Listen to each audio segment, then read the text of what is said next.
নমস্কার বন্ধুরা, সবাই কেমন আছেন? আশা করি খুব ভালো আছেন। আজকে চলে এসেছি চিংড়া মাছের মালাইকারি নিয়ে। এখানে আমি চিংড়ি মাছটা আগে থেকে লবণ হলুদ মাখিয়ে রেখে দিয়েছিলাম। এবার তেলের মধ্যে হালকা করে চিংড়ি মাছটা ভেজে নেব ঠিক এইভাবে।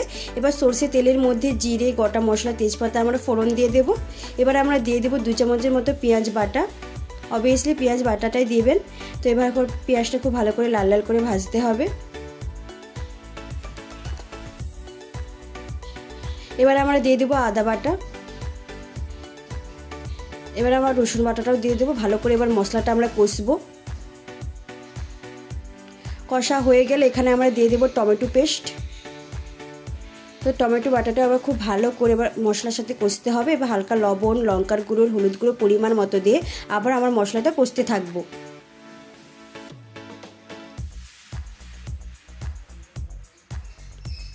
দেখো আমার ভালো করে মশলাটা কষা হয়ে গেছে। এবার পরিমাণ মতো হালকা জল দিয়ে আবারও মশলাটা কষবো।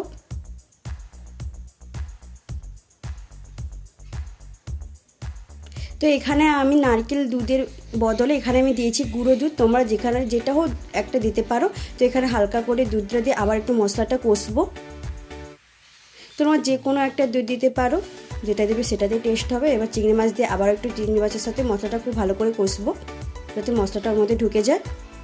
তো এবার পুরো দুধটা আবার দিয়ে দেবো।